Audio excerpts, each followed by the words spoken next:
وقتی امیر رو ملاقات کردم هیچ وقت فکر نمی کردم زندگیم اینقدر پیچیده بشه. اون با لبخند آروم و دستهای گرمش حس امنیت و آرامش به من میداد.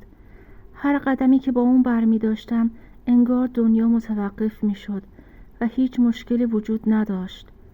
شبهای طولانی با اون حرف زدن و خندیدن، حتی سکوت کنار هم، حس می کردم که زندگی واقعی رو پیدا کردم. اما هیچ آرامشی بدون سایه هیجان نیست. امیر مردی صادق و مهربون بود. با اون میتونستم درباره هر چیزی حرف بزنم، از گذشتم تا آینده‌ای که شاید هیچ وقت به اون نمیرسیدم. اما زندگی همیشه ساده و خطی نیست. مهدی برادر امیر ابتدا تنها، گهگاه ظاهر میشد. نگاه‌های دزدکی، لبخندهای کوتاه، تماس‌های مبهم، حس کنجکاوی و هیجان رو تو من ایجاد میکرد. یک روز تو کافی شاپ وقتی کنار امیر نشسته بودم، مهدی از کنارمون عبور کرد. نگاهش روی من موند. قلبم تند میزد، اما امیر چیزی نفهمید. کم کم حضور مهدی بیشتر شد. پیام‌های کوتاه، تماس‌های نیمه معنادار، شوخی‌های مرموز. احساس گناهی عمیق داشتم، اما هیجان اون غیر قابل انکار بود. یک شب وقتی تنها با مهدی صحبت می‌کردم، لبخند زد و گفت: سارا، نمیتونم جلوی خودم رو بگیرم.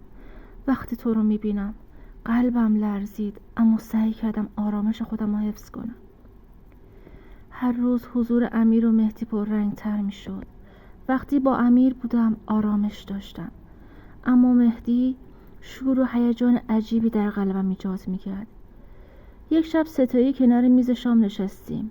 امیر با من حرف میزد، اما مهدی از گوشه میز با نگاهش حرف میزد. هیچ کلمه‌ای نگفت، اما تمام احساسش در نگاهش موج میزد. سوالای زیادی در ذهنم شکل میگرفت. چرا قلبم وقتی مهدی نزدیک میشه تند میزنه؟ چرا امیر متوجه هیچ چیزی نمیشه؟ من واقعا عاشق کدوم برادرم؟ مهدی کم کم جسارت بیشتری پیدا کرد. پیام‌ها و نگاه‌های دزدکی، تماس‌هایی که فقط بین ما بود. همزمان امیر هم رفتارهایی نشون داد که نمیتونستم نادیده بگیرم. یک روز تنها با مهدی به آرومی به من گفت: سارا، نمیتونم ازت دور بمونم. لحظه‌ای که این جمله رو شنیدم تمام احساساتم به هم ریخت. آرامشی که با امیر داشتم و هیجانی که مهدی ایجاد کرده بود با همدیگه در هم تنیده شده بود. روزها گذشت و من نمیتونستم تصمیم بگیرم. هر انتخابی ممکن بود قلب کسی رو بشکونه. هر نگاه، هر لمس مثل بازی با آتیش بود. یک شب بعد از مشاجره کوچک بین برادرها من تنها شدم و گریستم. فهمیدم هیچ راه برگشتی وجود نداره. عشقی که میتونه زیبا باشه تبدیل به کابوسی عاطفی شد.